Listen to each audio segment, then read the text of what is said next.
Assalamualaikum warahmatullahi wabarakatuh. Perkenalkan, nama saya Fadil Fata dari kelas 11 Teker U3. Di sini saya akan menjelaskan yaitu peran Indonesia dalam perdamaian dunia. Untuk yang pertama, kita akan membahas tentang makna hubungan internasional. Hubungan internasional adalah hubungan antar bangsa, baik warga negara suatu negara dengan negara lain, negara dengan individu, badan hukum, maupun negara dan negara. Dan untuk yang kedua, saya akan menjelaskan pentingnya hubungan internasional bagi Indonesia. Hubungan internasional terjadi karena dua faktor, yaitu faktor internal dan faktor eksternal. Faktor internal yaitu kekhawatiran suatu negara atas kelangsungan hidup negaranya, dan faktor eksternal yaitu suatu negara tidak dapat berdiri tanpa bantuan negara lain. Untuk yang ketiga, saya akan menjelaskan politik luar negeri Indonesia dalam menjalankan hubungan internasional. Seperti yang kita tahu, Indonesia adalah negara yang sangat bebas aktif, bahwa negara Indonesia itu akan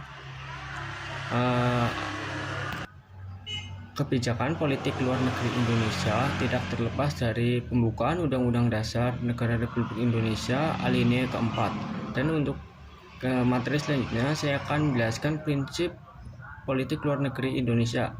Indonesia mengambil prinsip politik luar negeri yaitu bebas aktif, yang berarti bebas memiliki arti bahwa Indonesia bebas bergaul dengan negara manapun tanpa pandang blok. Yang kedua yaitu aktif. Indonesia aktif bekerja sama dengan negara lain untuk mewujudkan perdamaian dunia. Adapun kontribusi bangsa Indonesia atau negara Indonesia dalam mewujudkan perdamaian dunia, yaitu salah satunya memprakarsai terbentuknya KAA, Konferensi Asia Afrika, dan yang kedua itu memprakarsai terbentuknya GNP atau Gerakan Non-Blok. Selanjutnya yaitu pola hubungan internasional negara Indonesia, yaitu dengan kerjasama. Yang pertama kerjasama bilateral, yang kedua regional, dan yang ketiga multilateral. Ini yang pertama, kerjasama bilateral adalah kerjasama negara satu dengan negara lain, yaitu contohnya seperti Indonesia dengan Vietnam, Indonesia dengan India, Indonesia dengan Argentina, Indonesia dengan Afrika Selatan. Nah, kerjasama regional yaitu kerjasama satu atau dua negara di satu kawasan. Contohnya yaitu kerjasama IEAS, kerjasama WPS. Dan yang ketiga yaitu kerjasama multilateral, yaitu kerjasama dengan lebih dari dua negara, seperti kerjasama KAA. Untuk materi selanjutnya yaitu kita akan membahas sarana hubungan internasional. Menurut Jeff Frankel, ada beberapa macam sarana dalam melakukan hubungan internasional, yaitu yang pertama yaitu diplomasi, yaitu adalah proses komunikasi satu negara dengan negara lain untuk mencapai kebijakan atau keputusan yang sama. Dan yang kedua yaitu negosiasi, yaitu usaha untuk mengatasi suatu masalah antara dua negara tanpa pihak ketiga. Dan yang ketiga yaitu lobby, yaitu adalah usaha atau proses politik untuk memengaruhi negara lain. Untuk yang keempat yaitu propaganda, yaitu usaha untuk memengaruhi pikiran dari masyarakat suatu negara. Yang kelima yaitu ekonomi, dan yang terakhir yaitu militer. Untuk materi yang selanjutnya yaitu kita akan membahas peran Indonesia dalam mewujudkan perdamaian dunia melalui organisasi internasional. Yang pertama yaitu peran aktif Indonesia dalam PBB atau Perserikatan Bangsa-Bangsa. Ya, untuk yang pertama kita akan mengulas sejarah Indonesia dalam masuk PBB. Indonesia masuk ke dalam PBB pada tahun 1950, yaitu Indonesia pada saat itu menjadi anggota ke-60 dari PBB, namun sempat keluar pada tahun 1965. Namun Indonesia berhasil masuk ke PBB lagi pada tanggal yaitu 28 September 1966. Peran aktif Indonesia dalam PBB yaitu salah satunya yaitu Indonesia pernah menjabat sebagai Dewan Keamanan PBB. Kemudian yang kedua, saya akan membahas peran Indonesia dalam ASEAN.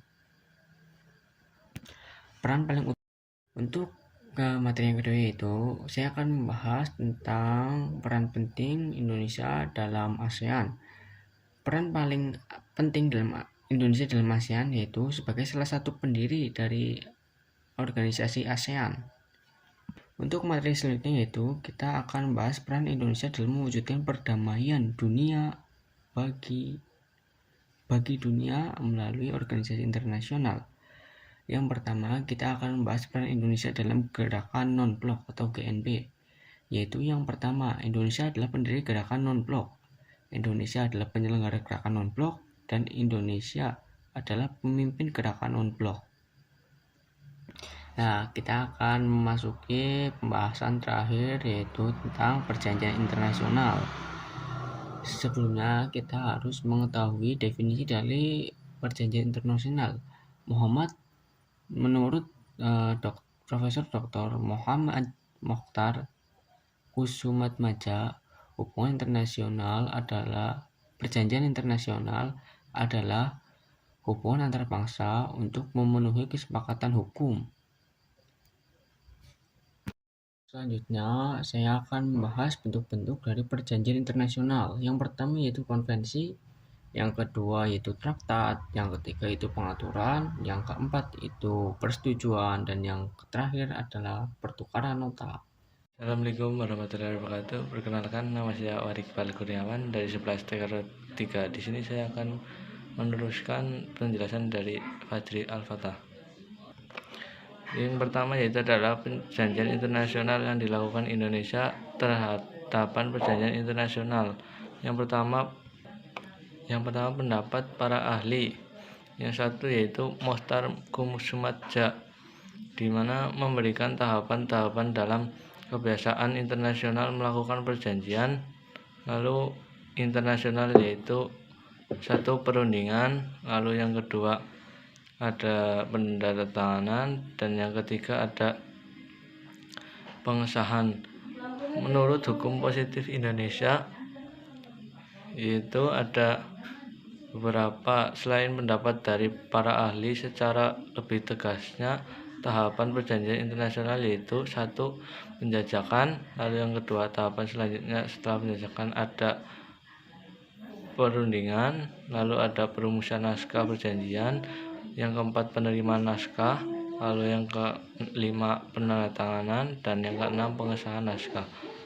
Fungsi perjanjian internasional, intinya perjanjian internasional ini berfungsi bagi seluruh bangsa internasional yang menggandakan perjanjian saja demi tercapainya tujuan bersama dan tepat. Fungsi lain dari antaranya untuk memperoleh pengakuan secara umum dari anggota masyarakat. Bisa dijadikan sebagai sumber hukum internasional, bisa dipakai sebagai sarana untuk menjalankan pengembangan kerjasama internasional. Lalu ada asas perjanjian internasional, yaitu asas pertama asas Courtois, asas Pet Sur Servanda, asas Rebus Sing Stabis, asas Reciprocitas, asas Bonfides, asas Anglisis. Lalu manfaat perjanjian internasional, dari manfaat kerjasama internasional sebagai berikut.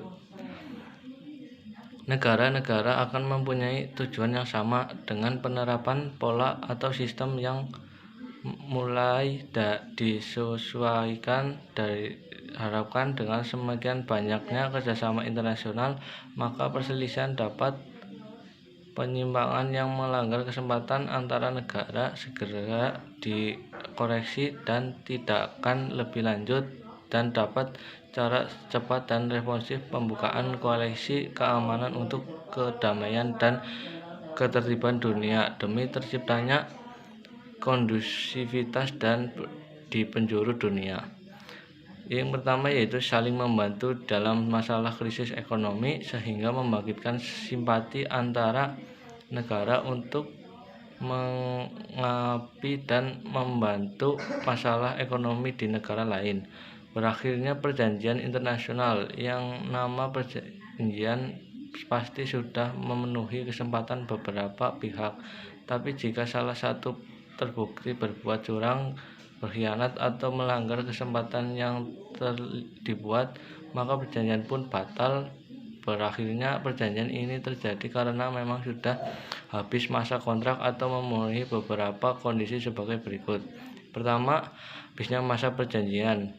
Salah satu pihak ingin mengakhiri perjanjian disetujui oleh pihak lain. Yang kedua, adanya pihak yang merasa dirugikan oleh pihak lain. Ketiga, kedudukan perwakilan diplomatik Indonesia. Terdapat 4 unsur hubungan diplomatik, yaitu sebagai berikut. Hubungan antara bangsa-bangsa. Lalu yang kedua, pertukaran misi diplomatik. Yang ketiga, status pejabat diplomatik. Yang keempat, kekebalan hukum internasional.